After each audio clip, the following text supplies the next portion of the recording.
Okay, in this video we're going to be looking at the main sources of income inequality in Australia. So what are the different factors that cause there to be a big gap between the rich and the poor in terms of income distribution? So there's a whole range of different factors we're going to go into, from luck, overseas economic conditions, sovereign indebtedness, and a whole range of policies which have been looked at in class, and factors, that impact in equity in the distribution of income. So we've separated these factors into sort of more less challenging factors on the left, that'd be the left, and more challenging factors on the right of your screen, which we're going to go through one by one. So in terms of the first one, labour market conditions. Labour market conditions is one of the major factors that causes inequality. So 60% of the wages that we receive is from incomes and salaries, or wages and salaries, And basically, this is just basically saying that for most economies, like Australia, in a market economy, the main reason why there's a large disparity between low income and high income earners is because there's large differences in skills. So as we know, in market economies, people get paid based on their skills, their talents, and their contribution to the labour force, or the quality of their human capital. And in Australia, market forces determine wages. So just like any other market, essentially your wage is determined by demand and supply. So if there's less people supplying your skill, then you're going to lead to a higher wage, because supply shifts to the left. Or if there's more demand for your particular skills, demand shifts to the right and you receive a higher wage. So employees in short supply relative to demand receive higher wages. Those where there's heaps of supply relative to small amounts of demand are likely to experience a lower equilibrium wage. Generally, skills depend on one's level of education and training. So those with higher levels of education and training, so for example in the medical or legal profession, again you could do the same things with musicians, sports people and actors, because they have God-given talents which they've also built on. Because the supply of labour is relatively low relative to high demand, they generally experience high levels of remuneration. So examples of factors that would shift the supply curve for labour to the left, so it means that less people are able to do it at any given price. If you've got a special talent or a unique skill, if you require a high level of education or training for that job, that limits the amount of people available to do it.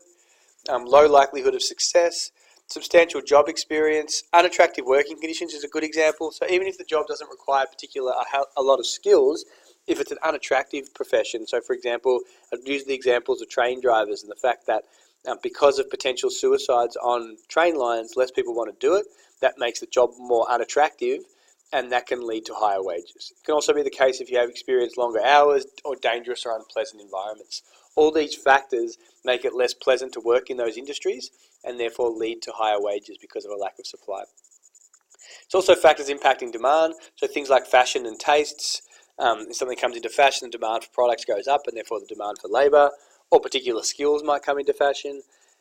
Promotion, all demand side factors that might lead to more demand for a particular profession. So for example, for miners during the mining boom, there was more demand for miners, that led to higher wages. High levels of income are therefore earned by a small percentage of the population based on their skills and the relative demand and supply of their profession. The other thing that leads related to the labour market is those with high income levels are likely to be able to invest in assets.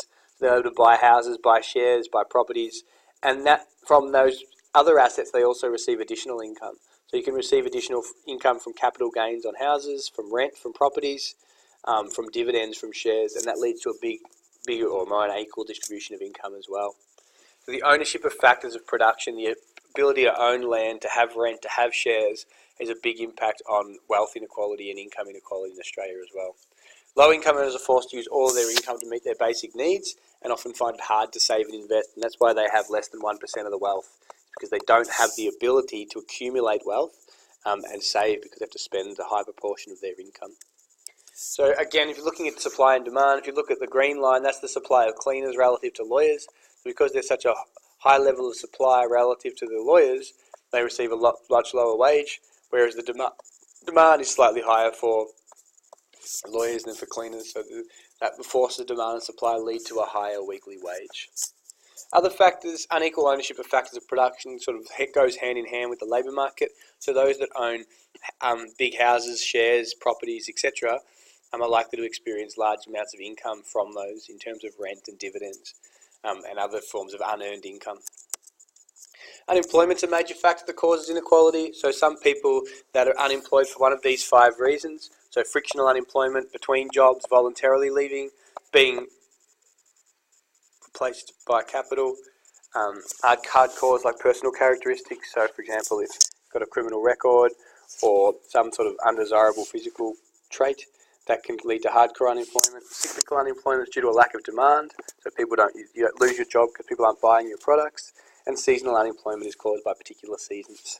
Of these factors, cyclical and structural are likely to be most long term, and that's likely to have a big impact on equity. So the more people that are unemployed, you go from moving from factor income or earned income to transfer income, which is generally around a quarter of the actual amount. So the average amount, person on welfare would get about $250 a week. The average full-time job would be around $1,000. So your income goes down to a quarter of what you would if you've got a job, if you lose that job. And that increases the likelihood that they would be in poverty and below the Henderson poverty line. Inheritance of wealth has a big impact on equity. So some people inherit a lot of wealth, a lot of assets, then they can use those assets to generate income. So if they inherit shares, they can use them to inherit dividends and capital gains. If they inherit property, they will make a lot of rent from that property. That increases the inequality because low-income earners generally don't inherit wealth and therefore have very little income from unearned sources. Luck. Some people just get lucky. It's pretty straightforward. They might make good investment decisions, or they might just win the lottery or win on a horse or something like that, which can cause a bigger discrepancy.